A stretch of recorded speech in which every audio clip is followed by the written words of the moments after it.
Okay, I know the title looks a little mean, but don't worry. I don't think the 7 Deadly Sins anime is bad. Now on to the actual video. Basically, this video is going to consist of me going over every individual season and talking about how it changed, whether it be for the better or worse. And don't worry, I'm not just going to rag on the animation. Let's start with what I believe to be the best season, Season 1. To be honest, if the series ended right here, I wouldn't even be that mad. But that's a whole nother topic. Remember when we knew nothing about pretty much anything in the series? I think the mystery in this season is like really underrated. And the story, while it was pretty simple, you can't deny it was pretty good. And the characters, even the ones you're meant to hate, you still find them pretty cool. Or at least I did.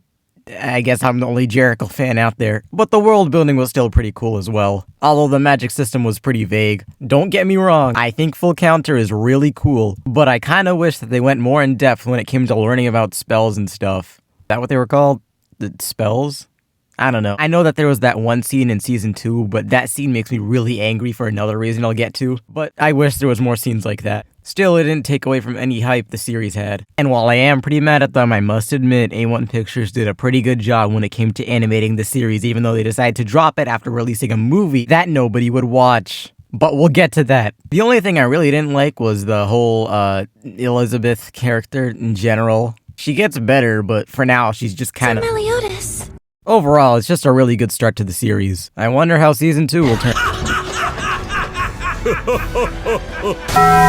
Oh yeah, I totally forgot they didn't introduce the power levels until Season 2. It's a neat concept, but I think it caused more problems than it did solve any. Also, does anybody else like how much the characters' outfits change? Anyways, Meliodas gets whooped and he realizes he has to go train. And by train, I mean just get his powers back. Although everybody else still has to train. Then we get to the scene that makes me truly angry. The scene where we see Meliodas' power level. The part that actually makes me mad is when we get to see Hauser and Gilthunder's power levels. After all that training, they get an increase by like around 1,000 or something. And when compared to most of the villains in the series, they're way behind. I know it's a meme in the series, but like, remember when Gilthunder was actually a threat? Meliodas is pretty incredible, isn't he? Right? Well, yeah, sure. But I know we can both catch up to his level in no time.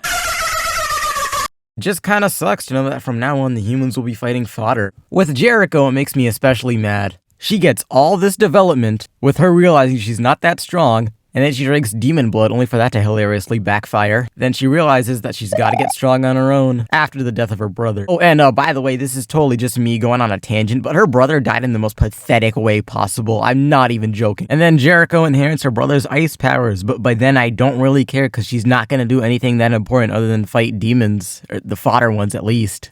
Back to the main story, I think all the villains are pretty cool. Galland, or Galand, whatever you want to call him, his fight with Escanor was the coolest thing ever. Not because he was cool, nah, it was because Escanor was the cool one. His whole thing is that he's just stupidly OP. And to be honest, I kinda like that. But what I don't like is the whole talk of him acting like he got strong all on his own, even though he totally got that power from Mael, but you're not ready to hear that. That's a joke, by the way, I know he had to train. One moment in particular that I just didn't like was Merlin's fight against Grey Road. I like the fact that she's basically immune to everything. I like the way she got that power too, but her power kinda just consists of whatever the plot needs her to do. The fight against Grey Road just kinda shows that. Oh yeah, do you guys remember when Meliodas died and the opening changed to reflect that? That was pretty cool. Oh yeah, I should probably talk about the main character for a bit. Meliodas, he's cool. His backstory is cool as well. Look, I know how you're feeling. Oh yeah, do you really? What it feels like to let the woman you love die twice. I like his powers, but his secret treasure is kinda lame. It just allows him to do the shadow clone jutsu. And he barely uses it later on. Although it does allow him to have a cool moment with Fraudrin. King and Deanne get some development, but I am not a fan of all the memory loss in this series. Also, Gothar was just really annoying in this season. I should probably mention who my favorite character is. It's Estor. It's Mael. I know it was pretty harsh on it, but Season 2 was still pretty good. It really did feel like a direct continuation from Season 1, which is pretty much all I wanted, so yeah, overall, really good season. The series is also strangely popular worldwide, which, nice, that's always a good thing. What wasn't good was the movie, which I thought was kinda just, and apparently a lot of people did too. And A1 Pictures wasn't really happy with that, so they decided to jump ship. I swear the only thing A1 Pictures cares about is Sword Art Online, that is it. They made us wait 6 years for a season 2 of Blue Exorcist, like come on. And they handed the final season of Fairy Tail to Cloverworks, like really? I guess I should go on to the world famous Season 3.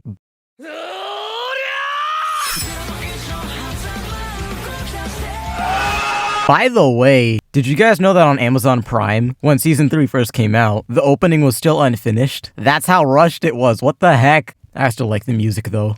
Now that Fraudrin is dead, the 7 deadly sins have to go. Why are they bleeding white? Why is their blood white? Whatever, man. They got a cool outfit change. That's all that matters to me at this point. I should probably bring this up now. Studio Dean had to rush the season and it is very apparent. Still, the story itself was pretty nice. I actually do like when everybody's fighting Melascula at the beginning. And Assault Mode was really hype. And the 1 was really hype. Oh boy, I can't wait to see their fight. Alright, I'll stop bringing it up now. I really like the part where King and Deanne go back in time to see what happened 3,000 years ago. That was pretty cool. Droll and Gloxini are pretty cool characters, although I really don't like Droll's design. He should have kept that thing over his head. Speaking of character designs, I do not like Chandler and Cusack's character designs. And this might be a controversial take, I don't really know, but Zeldris' hair just really bothers me for some reason. He looks like Robin in Teen Titans Go. Anyways, Meliodas is evil, and the story just kinda seems to get a little predictable here in my opinion, but it's not the worst thing ever. The thing that I found kinda boring was the war or whatever. Well, yeah, it did look pretty horrible in the anime. That's not the point I'm trying to make. The war just consisted of humans fighting fodder demons, which, wow, what a surprise. At least we get to see more of Esther Mael. Oh yeah, Arthur's here. Arthur, in my opinion, was way too overhyped. I get that he's supposed to be super important in the sequel manga, which I haven't read, but like,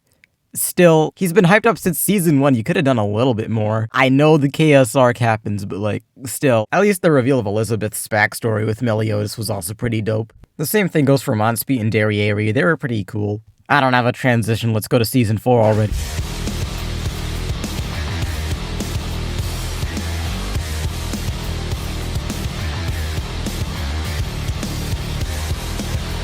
The fight continues, and Chandler and Cusack are still as boring as ever. At least Esther Mael can still carry the series. Although the fight where everybody has to go deal with him is kinda revealing of how much Deanne has fallen behind all the other sins. And even though he's my second favorite character, King, he got way too big of a power boost. I know it was foreshadowed and stuff, but like, yikes. Still though, cool design, cool power up. Let's move on. Meliodas and Bon are currently trying to jump the Demon King.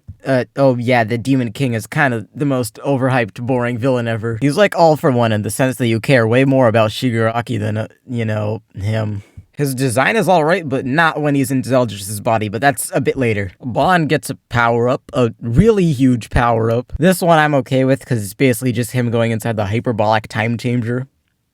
What the heck? The final showdown against the Demon King I kinda have mixed thoughts on. On one hand, I really like the fact that it's Bon fighting him. That's actually really cool. Although the whole Meliodas fighting the Demon King inside of him is pretty, I don't know, lame. I get that you needed to kinda nerf him, but like, still. Zeldris' story in general is just kinda, I don't know why I don't like it. If he was just some Demon King loyalist, I would have been super into it, but no, you have to add in a Gelda. That is the dumbest name ever. The Demon King was right, Zeldris, you really should have killed her. Oh yeah, do you guys remember that one fake-out death with Elizabeth? Oh no, that one, that was a real death. Apparently that chapter came out on April Fools. That's pretty funny, not gonna lie. A lot of people complain that the final season is just one big threat after another, but to be honest, I really do like that. The Demon King returning in Zeldris' body was pretty cool, even though I hate his design. Both of them. And the Sin's final fight against him was pretty cool. I'm glad that's the way he ended up dying. Oh yeah, speaking of dead people, the one ultimate was pretty cool. And by pretty cool, I mean the coolest thing ever. If only A1 Pictures could've... Then the whole chaos stuff happens, and it's pretty obvious that it's just for the whole sequel series. And I'm glad Merlin got some development. And with that, the series comes to a close. At least they're releasing not one, but 2 games for the series. The first one looks pretty cool, reminds me a lot of Genshin. The second one looks like it was made for the PlayStation 2, which is pretty cool. Pretty weird to release it in 2022, but hey, whatever. Wait, what? I should probably talk about what I believe to be the main factor in what caused the 7 Deadly Sins anime to go downhill. Outside of the animation, of course.